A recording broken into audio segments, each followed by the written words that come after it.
So guys, सभी को जय श्री राम। फैम कोचिंग में आपका स्वागत। बात करेंगे एजी सुपरवाइजर का जो फॉर्म भरना है आपको।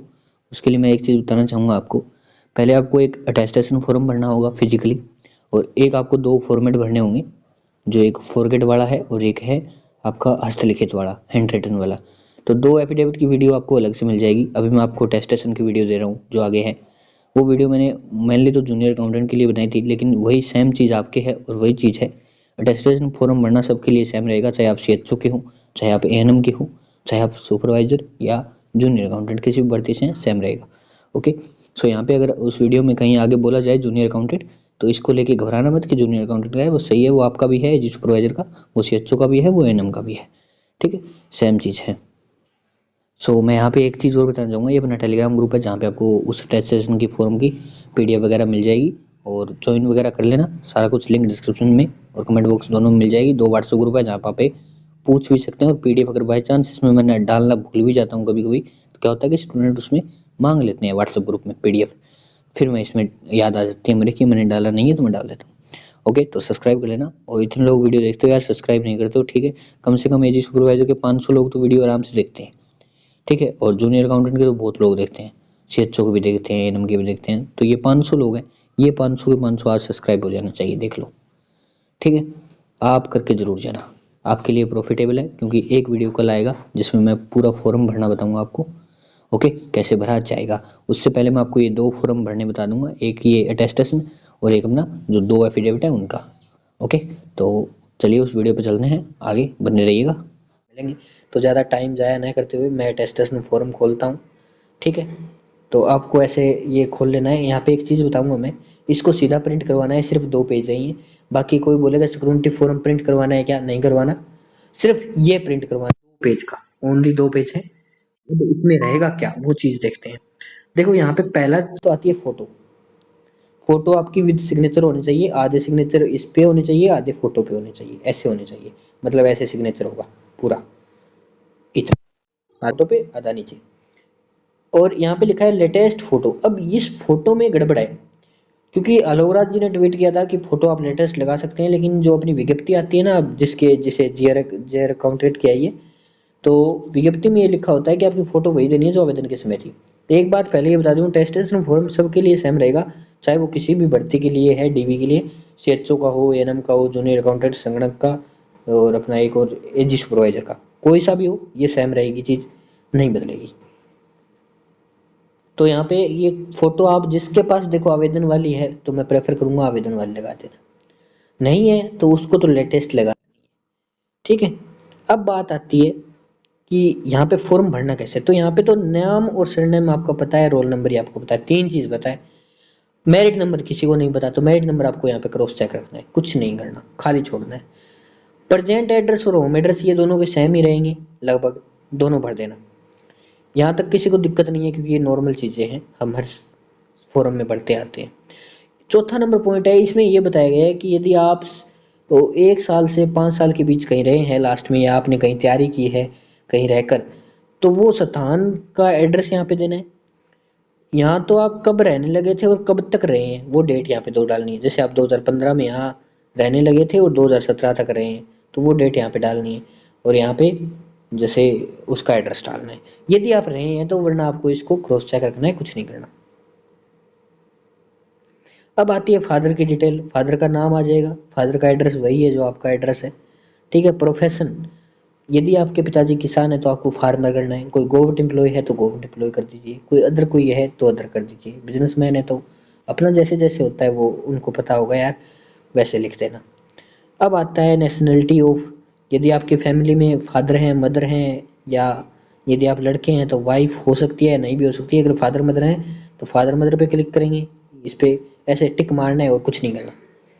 और वरना हस्बैंड और वाइफ यदि हैं तो इस पे भी और इस पे भी चेक मारना है, बस चेक चेक मारने और कुछ नहीं करना। जो आपके फैमिली में है उन पे चेक चेक मार देना। अब आता है कि आपका place of birth with name of district and state. ये हस्बैंड वाइफ, यदि आपके हस्बैंड हैं या आपके वाइफ है, जो भी है, तो उसका यहाँ पे जगह का नाम आ जाएगा, और डिस्ट्रिक्ट स्टेट आ जाएगा, बस वो चीज़ यहाँ पे लिखनी है। आगे आता है डेट ऑफ बर्थ, आपकी डेट ऑफ बर्थ क्या है वो यहाँ पे मेंशन की जाएगी, ठीक है। फिर आता है टोटल एज आपकी कितनी हुई है, कितने दिन, वो यहाँ पे मेंशन करनी है आपको टोटल एज काउंट करके। एज ऑफ मैट्रिकुलेशन, मैट्रिक्स तक आपकी एज कितनी थी, यानी मैट्रिक्स हम बोलते हैं 10वीं क्लास को, 10वीं क्लास तक आपकी एज कितनी थी वो यहाँ पे देनी है। फिर आता है कि आपका ये देखो यार, ये एक ही एक चीज़ है, प्लेस ऑफ बर्थ है, ये आपका वही एड्रेस देना है और कुछ नहीं देना है, इसमें सेम रहेगा। स्टेट और योर रिलीजियन, रिलीजियन अपना हिंदू या मुस्लिम जो भी है वो करना है। अब आता है कि आप SC ST से हैं तो यस करेंगे वरना नो करेंगे, तो यदि आप SC ST से हैं तो यस करें वरना नो करें। ओके। अब आता है 10 नंबर पॉइंट, ये इंपॉर्टेंट है भाई, इसे ध्यान रखना क्योंकि बहुत सारी चीज़ें होती हैं जो आपका DV रिजेक्ट कराने में महत्वपूर्ण भूमिका निभाएगी, तो इसका विशेष ध्यान रखें, बता रहा हूँ। देखो ये चीज़ बहुत ज़रूरी है, यहाँ पे आपका एड्रेस आएगा स्कूल का जहाँ से आपने मतलब 15 साल में जो भी आपने किया है, इस चीज़ को याद रखना। लास्ट वो सॉरी 15 साल के बाद आपने जिससे जो जो किया है कोर्स, यानी आपने 15 साल के बाद 11वीं की है, लगभग यही मिलेगा यार, 11वीं करेंगे 12वीं करेंगे या 10वीं करेंगे, तो यहाँ आपने 10वीं और 12वीं जो भी की है आपने, या 11वीं 12वीं की है, तो वो यहाँ पे आपको लिखनी है। या फिर आप 3 नंबर पे आएगा, जैसे आपने स्नातक की है तो स्नातक लिखना है।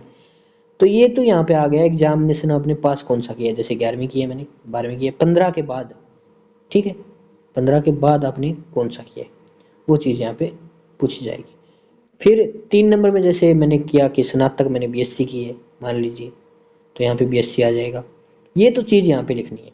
अब आता है date of leaving, date of entering, यानी आपने उस स्कूल में एंटर कब किया, एडमिशन कब लिया और आप छोड़ कब रहे हैं, वो दोनों डेट यहाँ पे आ जाएगी। अब आप बोलेंगे सर डेट किसको याद रहती है, तो डेट याद नहीं रहती, लेकिन मार्कशीट में जो अपना होता है ना पासिंग ईयर 2017 से 2018, तो आपको बस यही लिखना है कि 2017 2018, बस ये चीज़ लिखनी है, बाकी आपको कुछ नहीं लिखना। अब आप बोलेंगे सर 4 ईयर की मार्कशीट है तो चारों ईयर का अलग अलग लिखे क्या, कि फर्स्ट ईयर सेकंड ईयर, नहीं, आपको सिर्फ ग्रेजुएशन लिखना है।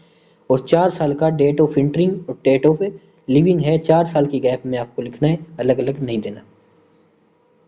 अब आप बोलेंगे एक स्कूल में है, तो हाँ जी, आप यहाँ पे 10वीं और 12वीं दोनों साथ दर्शा दीजिए, एक स्कूल से यदि आपने की है 10वीं 12वीं सारे, तो यहाँ पे दर्शा दीजिए। एक चीज़ याद रखनी है बस यही कि 15 साल के बाद आपने जो कोर्स किया है उसी का यहाँ पे देना है विवरण, उससे नीचे नहीं देना। ओके। और यहाँ पे एड्रेस आ जाएगा, मैंने बता रखा है, उस स्कूल का देना है जहाँ से आपने क्वालिफाई किए हैं। 11 नंबर, यदि कोई एम्प्लॉय है जिसने काम किया है तो उसने किस टाइम से किस टाइम काम किया है वो चीज़ यहाँ पे है, तो यहाँ पे आप क्रॉस चेक रखेंगे, ठीक है। और यहाँ पे भी 12वीं में कुछ नहीं करना। ओके। और यहाँ पे एक चीज़ अपन से छूट गई ना, वो ये है ई वाली, if in service give destination and, ये जो आगे क्या लिखा है ऑफिशियल एड्रेस, तो यहाँ पे जो भी आपके पिताजी यदि गवर्नमेंट सर्विस में है तो यहाँ पे आपको उसका एड्रेस देना होता है, ठीक है। बाकी यहाँ पे और कोई मतलब ऐसी बात नहीं है, तो बाकी जो फार्मर वाले हैं यहाँ पे वो इसको NA लिखेंगे, not available. Okay. E number point में ये छूट गया था एक। तो अब अपन आते हैं वापस अपने पॉइंट में, कौन से वाले में, 13 नंबर में। 13 नंबर में आपको 2% के नाम देने होंगे, याद रखना। जब आप इसको ऑनलाइन अपलोड करोगे, कैसे करना है वो बताऊंगा, ऑनलाइन अपलोड करोगे तो वहाँ पे भी 2% के नाम मांगेगा। अटेस्टेशन फॉर्म आपको ऑनलाइन और भरना होगा एक, वहाँ पे भी लिखा होगा अटेस्टेशन फॉर्म, सेम यही चीज़ उसमें भरनी है। पर यहाँ पे जो 2% के नाम आएंगे वही 2% उसमें देने हैं। ये रिस्पॉन्सिबल पर्सन होते हैं जिनके नाम आपको आपसे भराए जाते हैं यहाँ पे, जो आपकी मान लीजिए गवाह, मान लीजिए गवाह होता है, वो 2 के नाम यहाँ पे आ जाएंगे। ओके। अब यहाँ पे डेट आएगी जिस दिन आप फॉर्म भर रहे हैं, ये अटेस्टेशन प्लस आएगी जहाँ से आप फॉर्म भर रहे हैं वो, और सिग्नेचर आपके कैंडिडेट के यहाँ पे लिखे हैं। अब आता है आपका नाम आ जाएगा, फिर आ जाएगा आपके पिता का नाम, फिर आ जाएगा कि आगे क्या लिखा है, O for the last birth मान लीजिए आप, ईयर मंथ, बर्थ से जन्म से, ठीक है। प्लस यहाँ पे स्थान आ जाएगा, डेट आ जाएगी, ये डेट और स्थान ये यही है जो आपको ये लिखना है। बाकी यहाँ पे वही चीज़ होगी, यहाँ पे जो है गजटेट अधिकारी के ऑफिसर स्टाम्प वगैरह सिग्नेचर वगैरह वो करवाने हैं, बस ये फॉर्म आपका प्रिंट निकलवा के ऐसे भराना है और इसमें कुछ नहीं करना। अब इसको क्या करना है, इसको प्रिंट करवाना है, रंगीन रंगीन स्कैन करके आपको इसको ऑनलाइन अपलोड करना होगा। अटेस्टेशन फॉर्म का एक बॉक्स दिया होगा वहाँ पे, उसमें आपको ये अपलोड करना है 2 पेज का। ठीक है, इस चीज़ का ध्यान रखें। और कोई मेरे हिसाब से कुछ रह नहीं गया। हाँ, एक और बता रहा था मैं एक बात कि आपको ये फॉर्म ये भरना तो मैंने बता दिया। अब मेन फॉर्म है वो कैसे भरना है ऑनलाइन, तो उसकी वीडियो कल आ जाएगी। तब तक के लिए जय हिंद जय भारत। सब्सक्राइब करके जरूर रखना। सब्सक्राइब तो बनता है, इतना बताया यार, एक सब्सक्राइब करके जाना, नहीं किया ना तो पाप लगेगा यार, देख लेना। ठीक है।